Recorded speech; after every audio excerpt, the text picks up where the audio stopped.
I'm Randy Rowland with the Seattle Independent Media Center. We're down here at the Longshoremen's Hall on Mayday. Normally this would be a bustling place as the workers came down to report for duty. For 8 hours today, longshoremen aren't working, and the docks are going to be idle, and it's a protest against the war in Afghanistan and in Iraq.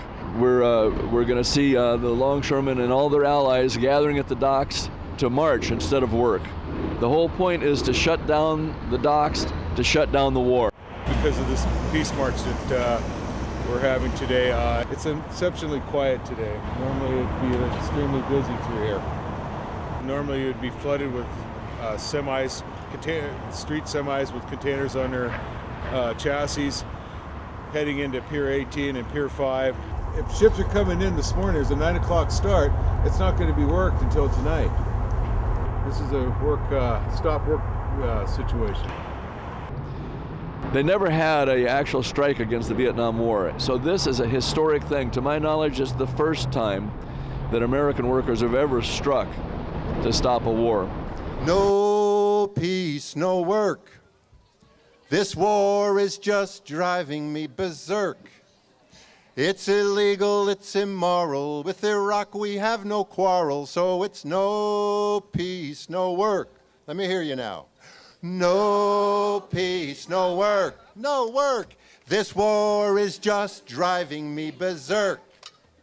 It's illegal, it's immoral. With Iraq we have no quarrel, so it's no peace, no work. I think you got it one more time. No peace, no work, no work. This war is just driving me berserk. It's illegal, it's immoral. With Iraq we have no quarrel, so it's no peace, no work. We're spending $700 million a day. Can you imagine for what that could pay? There is housing to be built. We need health care for all. We could spend it in 1,000 good ways. So we say no peace, no work. This war is just driving me berserk. It's illegal, it's immoral. With Iraq we have no quarrel, so it's no peace, no work. No more spilling blood for oil. We want our troops back on American soil. No more invading other nations. We want peaceful relations and liberty and justice for all. So we say no peace, no work, no work. This war is just driving me berserk. It's illegal, it's immoral. With Iraq we have no quarrel, so it's no peace, no work. It's time for us to take a stand. Raise our voices throughout this land. We have caused so much destruction. Now it's time for reconstruction. It's time for us to lend a peaceful hand. So we say no peace, no work. This war is just driving me berserk, berserk. It's illegal, it's immoral. With Iraq we have no quarrel, so it's no peace, no work. Repeat that line. No peace, no work. One more time. No peace, no work. Okay, so here we are down on the pier. Is there anything moving on the Well, on the you can docks see right now? that. When those cranes are stuck straight up in the air, that means nothing's working. Nothing's working there, nothing's working there. Nothing's working on the 29 West Coast ports. Nothing's working. What motivated the ILWU membership to do this? Well, we still have our right to withhold our labor as individuals in this country. And our ILWU brothers and sisters, our ILWU family, we got a taste of what this administration was like in 2002 when they told us in June of 2002 that we had to get out of the way. They're going to use the Army and Navy to unload the ships because they're going to be shooting the Iraqis by the end of the summer. That was in 2002. We had not even started to look for weapons of mass destruction as a country or as the UN. So this has been an administration that hasn't paid attention to the law. We need change. We need to change this country. We need to change the direction.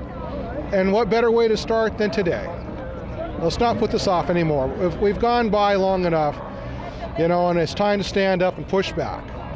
At the hiring halls were empty, and although they were open for business, and no one came to work. So that's number one, and that's happened already. Number two is we're going to march after a few preliminary comments here. We're marching to 66, and we're going to have probably half a dozen speakers there. I know that I was talking to fellas down at the hall, and they were pretty, they were proud. They felt like it was a standing tall type moment. How do you feel? I'm always proud to be of the ILWU, and I am amazed that I keep getting more reasons along the way to be proud of this union. You know, I love this union, but this union is really a family, and we're tight-knit, we're unified, you know, we argue like hell, but we're a democracy, but we're a workers' democracy that works, and so, you know, it's just a great organization. You know, we've survived, we've done well. You know, we're saddened that other workers haven't been able to be brought along in this economy. You know, we go back to DC, we fight for health care. We have health care, but we want health care for all, you know, and we want peace. We want to see our money wasted on war. We need public works, we need infrastructure improvements, we need our tax dollars we spend on home and putting people to work and for the wealth of our country, not for the profits of multinational corporations.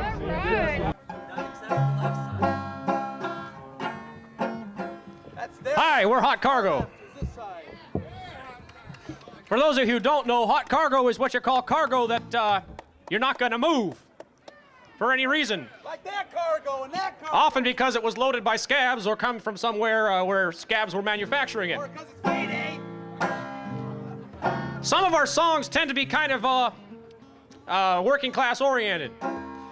And some people kind of ask us, have you ever written a song? You know, you guys, you're always writing songs about workers and stuff. I don't think you've ever written one song, one guy asked me about, from the employer's point of view. So there's a first time for everything. We decided to do it. There's a song about Mayday from the employer's point of view. Oh, there is this thing called Mayday. Oh, now what's it all about? It really tends to tick me off. It makes me scream and shout. Oh, why is it that every time this Mayday comes to pass, a lot of workers will not come to work for my rich ass? We had this awful worker once, his name was August Spees. He fanned the flames of discontent amongst our employees. To try to make them happier, we hung him by the neck. But still they kept on marching and protesting. What the heck? We'd brought him here from Europe and we'd kept his wages low, just like we're doing nowadays to folks from Mexico. But he set out to unionize the whole Chicago town. Oh, why can't working people just shut up and settle down? They chanted at our windows, their voices were so shrill. 8 hours of work, 8 hours of sleep, 8 hours for what we will. They'd all been working 7/12 so happily before. We told them to work harder or we'd send them off to war. There is this thing called Mayday, now what's it all about? It really tends to tick me off, it makes me scream and shout. Oh, why is it that every time this Mayday comes to pass, a lot of workers will not come to work for my rich ass? We hung their Albert Parsons and their Mr. Fisher too. We also hung George Engel because what else could we do? And still they would not settle down, they would not go away, because we shot 6 more of them upon the 1st of May. There is this thing called Mayday, now what's it all about? It really tends to tick me off, it makes me scream and shout. Oh, why is it that every time this Mayday comes to pass, a lot of workers will not come to work for my rich ass? And woe is me, for in the end we had to grin and smile and let them work in shorter shifts for just a little while, and give to them some pointless dumb September holiday, and pray to God that they'd forget about the 1st of May. There is this thing called Mayday, now what's it all about? It It really tends to tick me off. It makes me scream and shout. Oh, why is it that every time this Mayday comes to pass, a lot of workers will not come to work for my rich ass? There is this thing called Mayday. Now what's it all about? It really tends to tick me off. It makes me scream and shout. Oh, why is it that every time this Mayday comes to pass, a lot of workers will not come to work for my rich ass?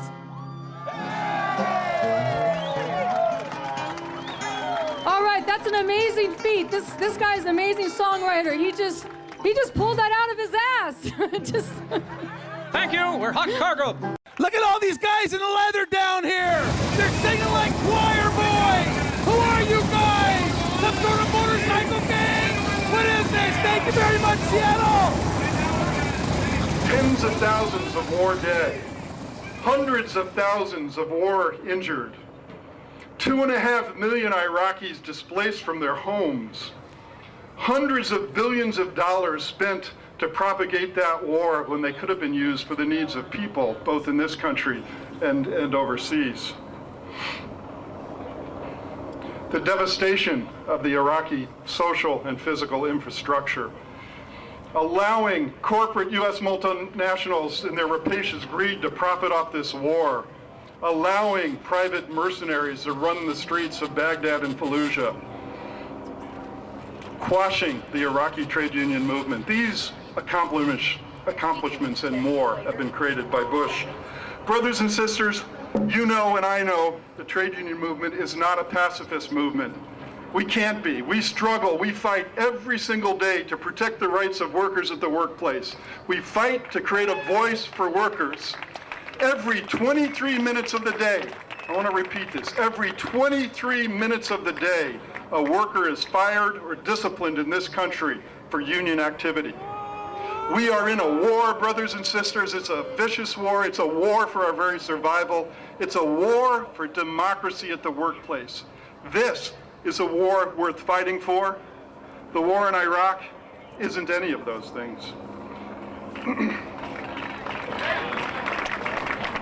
What we need to do is end this war now, bring our troops home now, and start directing our attentions to the positive. We need to create real multilateral peace talks in the Middle East. We need to help Iraq and Afghanistan rebuild their infrastructures. We need to pass the Employee Free Choice Act, and we need to stop the attacks on our federal workers and the privatization of their jobs. We need to create universal health care in this country and treat health care for once as a fundamental basic human right. We need to treat our elderly in such a way that they can live out their lives in dignity. We need to have comprehensive immigration reform that allows a pathway to citizenship, allows for family reunification, allows for equal civil liberties and equal worker protections for all workers. These things are worth fighting for, brothers and sisters, and we do that by raising our voices in the streets like we are today. We do that by raising our voices at the workplace. We do that by raising our voices in the halls of power. And we start by saying, no peace, no work. No peace, no work. No peace, no work. No peace, no work. All right then.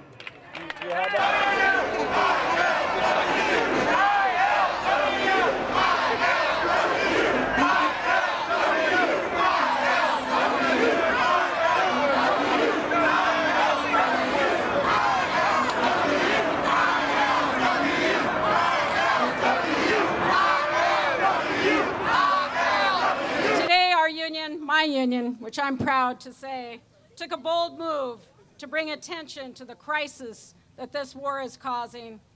But sometimes workers have to lead, and I'm proud that my union made that call today. I would like to introduce to you my union brother, longtime longshoreman, proud member of the ILWU, Local 52, Max Vekich.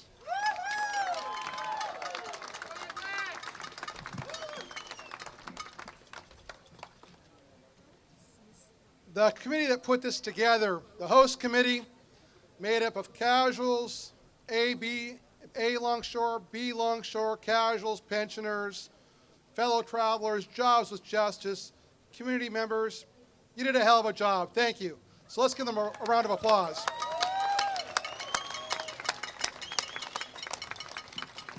I was a senior ILWU guy. You heard from Harold, he was the junior ILWU guy. So I'm batting clean up here. But I bring you greetings from International President Robert McElrath. And you know, this was a rank and file movement that the ILWU is proud to sponsor and proud to condone and proud to back. And you see those cranes sticking in the air like Harold said. That's a message. That's the message to George Bush and this administration. Enough is enough. Right now, an injury to one is an injury to all. And I see a lot of beautiful people here. The ILWU is a beautiful family. And it looks like we just got a little bigger today.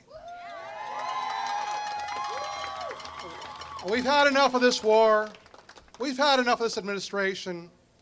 And we've gotten a lot of help, though. I mean, we got the Backbone Committee here that wants to put backbone to some of our friends.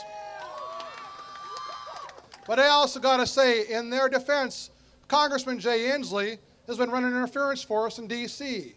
Earl Blumenauer of Oregon, doing what he can to push our agenda of peace now. George Miller, California, helping us, pushing us, supporting the ILWU, supporting working people. Now, they all happen to be Democrats, and I just wanted to mention we have Democratic friends, and some have a backbone. We just got to get the rest of them to have a backbone, and that's our task. And that's going to require change. And can we change?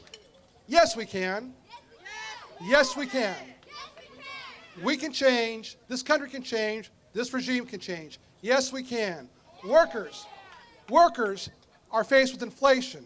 Poor people are faced with inflation. But is it really inflation to poor people? It's assassination. Inflation is assassination to the poor.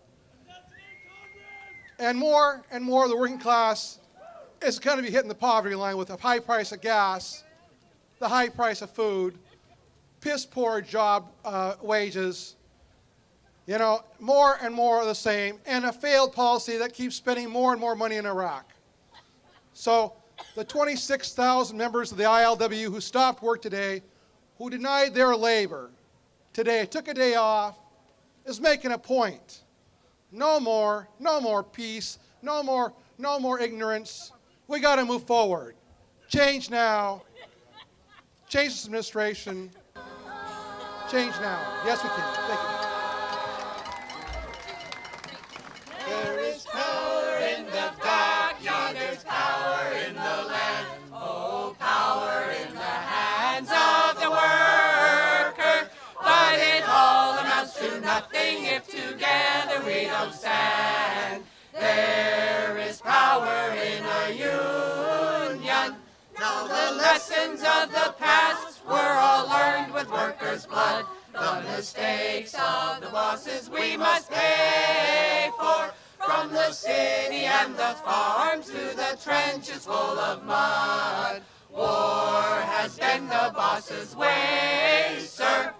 The union forever defending our rights. With the black leg, all workers unite. With our sisters and our brothers in many far-off lands. There is power in a union. Now I long for the morning when they realize, oh, unjust laws cannot defeat us. But who'll defend the workers who cannot organize when the bosses send their lackeys out to cheat us?